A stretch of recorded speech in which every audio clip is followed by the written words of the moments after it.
There's a very specific kind of confidence that comes from seeing your paycheck arrive in your bank account on time. It's not happiness, it's not pride, just relief. The kind of relief that lets you breathe without having to check your balance every 5 minutes. For a brief moment, life seems manageable. Not good, manageable.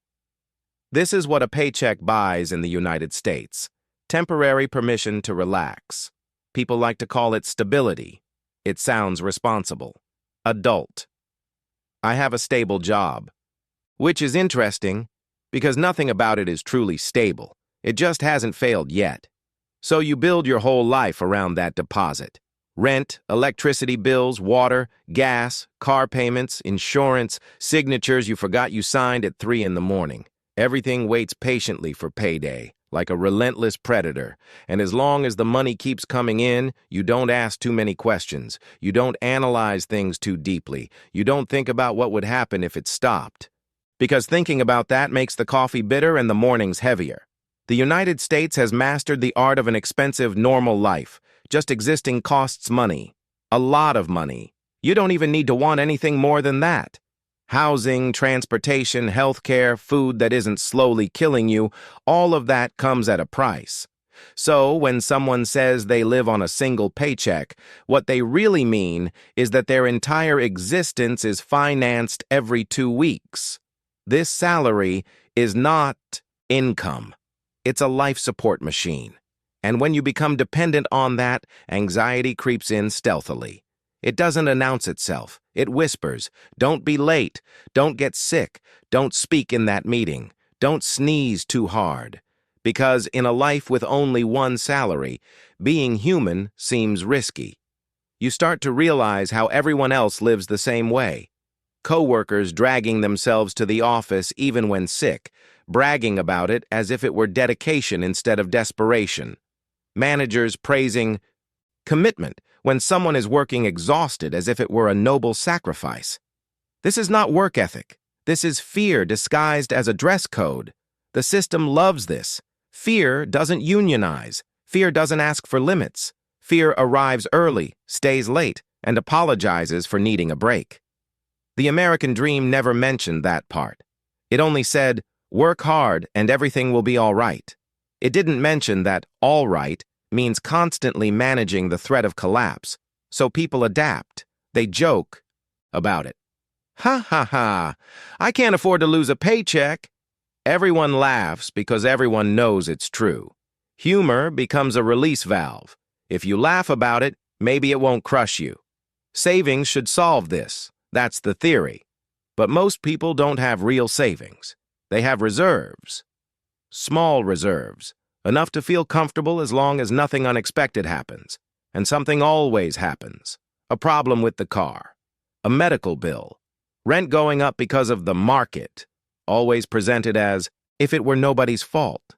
Just gravity doing its job. Suddenly that salary no longer feels like stability. It feels like a leash. You don't ask what you want from life. You ask what you can afford to risk. You don't choose jobs based on meaning. You choose them based on survival. Passion becomes a weekend hobby. Rest turns into guilt. Taking time off feels dangerous, like challenging the universe. Because if the salary stops being paid, everything stops. That's why Americans panic over things that seem trivial to outsiders. A late deposit, a payroll error, a holiday that changes the payday. These aren't minor inconveniences. They're financial shocks. You update your bank's app as if they personally owed you money. When the deposit finally hits your account, you don't feel joy. You feel relief. Relief is the dominant emotion in the life of someone living on a single salary. And it doesn't matter how much you earn. That's the cruel part. You can earn a lot of money and still live like that. Expenses increase proportionally to income. Bigger apartment, better car, more sophisticated lifestyle, the same fragility, more money, same fear. The system encourages this: evolve, expand your horizons, live at your level. Which, in reality, means living so close to the edge that you can't stop. Because if you had a lot of room to maneuver, you could say no. You could take risks. You could question things. This cannot happen. So, the culture of rushing fills that gap. Work harder. Persist. Silently exhaust yourself. As long as productivity remains high, the system pretends you're okay, and you simply accept it, because the alternative seems worse. A salary becomes more than just income. It becomes identity. When work is good, you're good. When work seems unstable, everything seems unstable. You are not employed. You are being used as an emotional bargaining chip. And this is just the beginning. When your life becomes anchored to a paycheck, your brain silently rewires itself. You stop thinking in years. You stop thinking in dreams. You think in paycheck cycles. 2 weeks become a more significant unit of time than seasons, birthdays, or plans. Everything is planned around payday. Trips wait. Shopping waits. Problems wait. Even happiness waits, just in case something goes wrong before the deposit clears.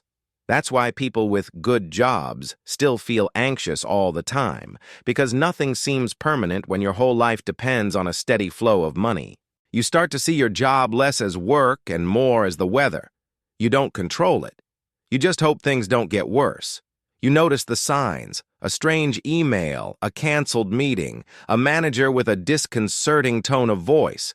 Suddenly, you're deciphering tone of voice as if it were a threat assessment. The American corporate world operates on impressions, not logic. You can be productive, loyal, and replaceable, all at the same time. Security has nothing to do with your performance, but rather with deadlines, budgets, and decisions made in rooms you weren't invited to. You learn this by watching others disappear. Good people, talented people.